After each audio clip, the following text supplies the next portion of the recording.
Bonjour les amis, bienvenue, j'espère que cette nouvelle intro vous aura plu. Voilà, aujourd'hui on va faire un petit point global sur la situation ici à l'île Maurice, sur plusieurs aspects. Il y aura bien évidemment, on va parler du Covid, on va parler du monde du travail, on va parler du monde du business, donc création d'entreprise et investissement, afin de voir si c'est toujours intéressant de venir ici à Maurice, que ce soit en vacances, que ce soit pour travailler, que ce soit pour y résider, s'expatrier ou pour investir. Tout d'abord, on va parler du Covid. Ici à Maurice, on n'a pas de cluster, on n'a pas de cas local. On vit tout à fait normalement. Il n'y a pas de restrictions au niveau de couvre-feu, au niveau on ne peut pas se serrer la main, on ne peut pas se faire la bise. Bon, il est toujours recommandé, bien évidemment, ça reste une recommandation de porter le masque, de se laver régulièrement les mains avec du gel hydroalcoolique. Donc, mais sinon, on est relativement safe ici à Maurice, grâce au fait que toute personne désirant venir à Maurice doit faire une quatorzaine avant de pouvoir être, entre guillemets, lâché dans l'île. Donc, si vous désirez venir à Maurice, sachez qu'il faut d'abord faire une quatorzaine avant de pouvoir sortir d'un hôtel qui est un centre, entre guillemets, de quatorzaine. Il y a plusieurs hôtels dans l'île qui sont prévus à cet effet. Et donc, à partir de là, justement, si vous avez l'envie, entre guillemets, de pouvoir découvrir Maurice et toutes ses beautés, tout ce que Maurice peut vous offrir au niveau du paysage, la culture, du folklore, etc. Ben, malheureusement, il faudra prendre plus que 15 jours pour venir ici sur Maurice. Moi, je vous conseille de prendre au moins 2 mois afin de pouvoir bénéficier pleinement. Donc, sans oublier que si vous retournez en Europe, il faudra aussi avoir des tests PCR et autres et certainement vous faire une quatorzaine une fois rentré au pays. Deuxième point, au niveau du travail, ben, ce qu'il y a, là c'est un petit peu moins gai, c'est que suite au confinement, suite à l'épidémie mondiale, le monde du travail ici à l'île Maurice a été et est fortement impacté. C'est-à-dire que tout ce qui est activité touristique est très touché. Donc les hôtels, je ne vais pas dire ferment, mais travaillent plus qu'au ralenti. On licencié malheureusement des personnes ou travaillent à effectif très réduit, puisque faute de clients, ils ne peuvent pas assurer justement le salaire de chacun. Bon, c'est valable aussi pour les centres de loisirs, centres aquatiques et autres. Donc, bon, les hôtels font énormément de réduction à l'heure actuelle pour tout ce qui est locaux, puisque justement, il en va de leur survie. Donc ça, c'est déjà un point. Concernant tout ce qui est activité, malgré tout, il reste des activités pour les locaux. On peut aller à Casella, donc qui est l'équivalent d'un zoo à ciel ouvert. On peut faire des activités aquatiques, on peut faire énormément de choses. Ça ne change rien. Maintenant, au niveau du travail proprement dit, ce qu'il y a, c'est que suite à ces licenciements, à ces pertes d'emploi, ou en tout cas à cette inactivité, il y a énormément de gens qui sont en demande d'emploi et les entreprises recrutent énormément. Comme d'habitude, je vais dire, ce qu'il y a, c'est que maintenant elles ont beaucoup plus de postulants, puisque justement il y en a de plus en plus sur le marché. Ça fait, je vais dire, ça peut faire entre guillemets l'affaire. Ce qu'il y a, c'est qu'il y a beaucoup de gens qui changent de domaine sans avoir nécessairement les principales qualités dans les domaines dans lesquels ils recherchent. Donc si, admettons, j'ai travaillé dans l'hôtellerie pendant 5 ans, je parle anglais, français et que maintenant je veux me mettre comme télévendeur, si j'ai pas l'atout d'un télévendeur, donc de la tchatch, et que je fais quelques boulettes au niveau du vocabulaire, ben ça va pas être, je ne serai pas le premier choix lors d'un recrutement. Donc ça peut être un petit peu handicapant, et c'est à ce moment-là qu'il y a aussi beaucoup de gens qui décident de se lancer dans une activité en tant que self-employed, donc en tant qu'indépendant. Et ça, on y reviendra un petit peu plus tard dans la partie justement business et création d'entreprise et investissement. Au niveau de l'immobilier, faute de touristes, comme encore une fois, faute de touristes, il y a énormément de petits hôtels qui vont d'une dizaine de chambres à une petite cinquantaine de chambres qui sont à vendre pour des prix relativement bas. Donc, bon, personnellement, je ne pourrais pas me les payer. Mais quand on voit que certains hôtels sont à vendre pour l'équivalent de 2 millions d'euros, 80 millions de roupies, et qu'il y a 5-6 ans, ils pouvaient demander 2-3 fois plus, voire encore plus que ça, c'est quelque chose qui peut être relativement intéressant. Maintenant, il faut les reins solides si on désire acheter justement ce genre d'établissement. Pourquoi? Parce que on ne sait pas quand est-ce que les frontières entre guillemets seront ouvertes en Europe et un petit peu partout dans le monde, afin de pouvoir récupérer du flux touristique et évidemment de l'argent, puisque sans les touristes ici à l'île Maurice, c'est un gros pan de l'économie qui est mis à mal. Donc c'est ça l'immobilier proprement dit. Au niveau de la construction immobilière, ça ne change pas énormément. Il y a encore beaucoup de chantiers en cours à l'heure actuelle, dans le sens de nouveaux chantiers, puisque les Mauriciens sont un petit peu comme les Belges, ils commencent à attraper une brique dans le ventre et donc cherchent à sécuriser leur avenir, pour certains en tout cas, en construisant leur maison ou en construisant une deuxième maison afin de pouvoir avoir un revenu locatif.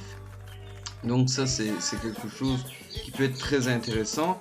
Ce qu'il y a, c'est que maintenant il y a de plus en plus de chantiers, de demeures, de maisons, d'appartements. Il y a un petit peu toutes les gammes possibles et imaginables qui sont mis à disposition je vais pas dire de touristes, mais d'expatriés.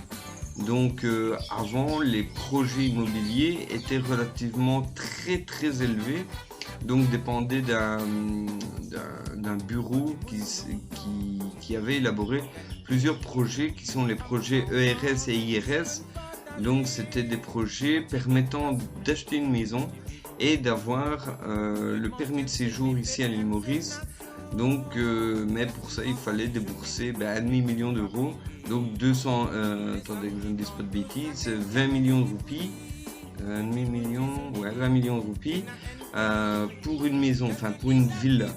Ce qu'il y a, c'est que bon, j'ai pu voir certains projets, j'ai pu les voir en direct, dans le sens pas uniquement sur le papier, je me suis rendu sur place.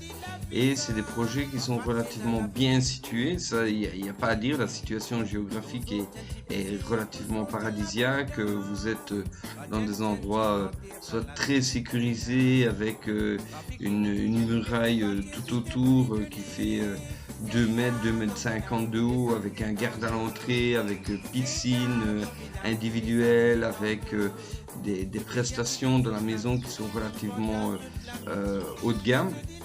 Vous avez aussi d'autres projets qui sont des projets encore plus luxueux, donc à flanc de montagne, avec une vue panoramique incroyable.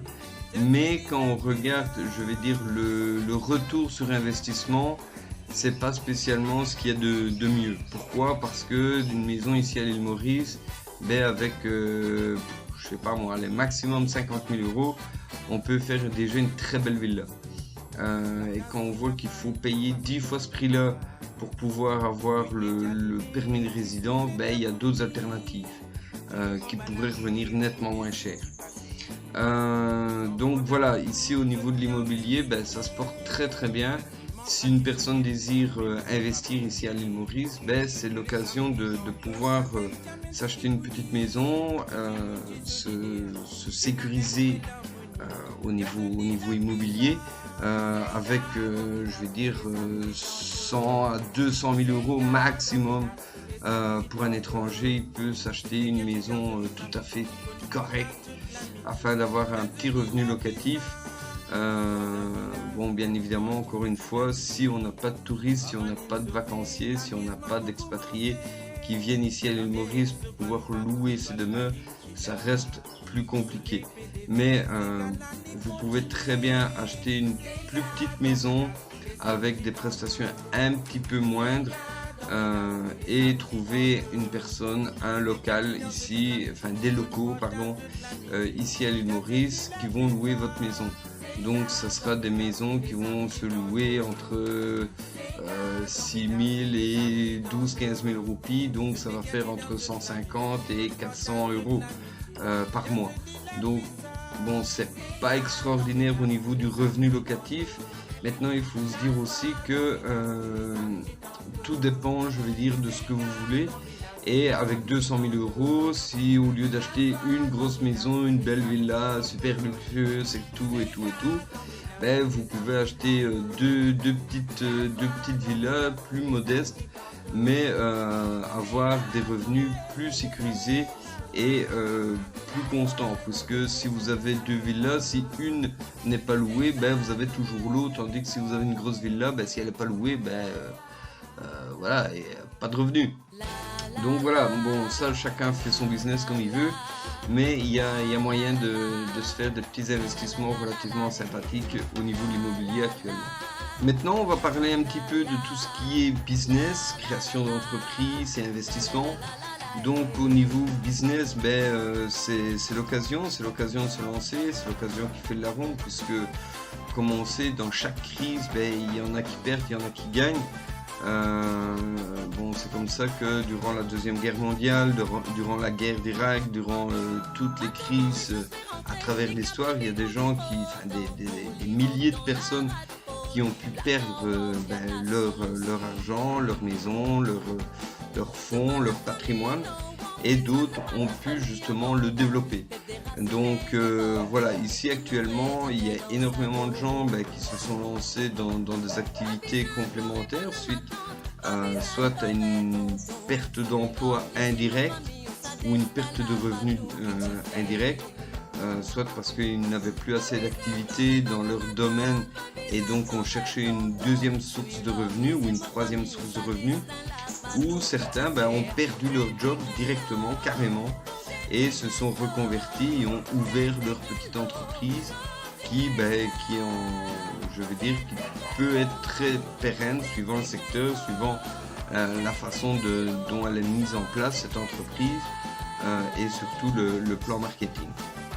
Actuellement, l'île Maurice commence à attraper cette culture vraiment d'entrepreneuriat. Elle commence à avoir cette mentalité d'entrepreneuriat, puisque justement, ils se sont rendus compte qu'avec le Covid, si on n'avait qu'une seule source de revenus et que celle-ci était mise à mal, on se retrouvait dans le jus. Donc à partir de là, il est beaucoup plus intéressant d'avoir une activité bien calculée, bien évidemment, afin de pouvoir justement avoir moins d'aléas et d'être maître entre guillemets de son bateau. Si demain mon patron, parce que je suis toujours salarié, si demain mon patron dit écoute Richard, voilà, on va devoir se séparer de toi pour x, y raison, l'entreprise a fait faillite, l'entreprise n'a pas assez de revenus, ne pourrait pas te payer, donc on va devoir se séparer de toi, je reste le bec dans l'eau. Bon, j'ai bon espoir de retrouver un travail très rapidement, mais c'est toujours embêtant quand on est dans une entreprise depuis 2, 3 ans, 4 ans, 5 ans, et que du jour au lendemain on se dit voilà, on doit se remettre en question, retrouver un autre travail, se réadapter à un système de travail différent. Bon, ça peut être un petit peu compliqué. Ici actuellement à l'île Maurice, on peut créer très facilement son entreprise. En une demi-journée, toutes les démarches sont faites. Il n'y a qu'un seul bureau à aller. Donc c'est très facile. Ça peut être un investissement parce que bon, évidemment il faut déclarer, il faut payer des petits frais, hein, comme toutes les administrations. Mais c'est quelque chose de très intéressant, et on peut trouver comme ça des entreprises qui vont faire soit de l'import-export, soit de la création, je vais dire, de biens, que ce soit pour les maisons, que ce soit pour la confection de vêtements ou de la création de mobilier. Il y a des choses qui peuvent se faire très facilement ici à l'île Maurice, et c'est un secteur en plein essor. Ici à l'île Maurice, mais justement pour tout ce qui est business, création d'entreprise, il y a énormément de gens qui investissent dans tout ce qui est start-up. Donc par exemple, un truc tout bête, ici à l'île Maurice maintenant, depuis le 15 janvier, il y a une loi qui est passée interdisant justement la fourniture de sacs plastiques au magasin. Donc maintenant il faut utiliser les sacs réutilisables, ce qui est une bonne chose. Cette loi rentrera en vigueur le 1er mars. Mais il y a énormément de gens qui vont justement créer ces sacs réutilisables et les vendre. Et donc pour ça ils ont besoin de capitaux afin de pouvoir s'équiper au niveau machine à coudre, ou entreprise, ou locaux, ou X ou Y. Et donc à partir de là vont solliciter des investisseurs justement pour pouvoir débloquer et lever des capitaux afin de pouvoir créer leur entreprise. Donc il y a énormément de cas de secteurs comme ça qui sont en train de se développer grâce à des investisseurs parfois locaux, parfois étrangers, et qui font évoluer l'île Maurice dans le bon sens. Maintenant, un étranger, un expatrié ou un étranger tout simplement qui va investir dans une entreprise ici à l'île Maurice qui offre une certaine valeur ajoutée, pourra avoir une permission de résider à l'île Maurice. Donc ce qu'il y a, c'est que justement il y a énormément d'investisseurs étrangers, que ce soit des Anglais, des Allemands ou autres, qui viennent investir ici à l'île Maurice pour pouvoir avoir un droit de résidence. Donc c'est comme en Grèce, quand on appelle ça le visa d'or, si je ne me trompe pas. Sauf que ici on ne parle plus d'immobilier mais d'investissement dans des business, dans des commerces, dans des activités, dans des startups.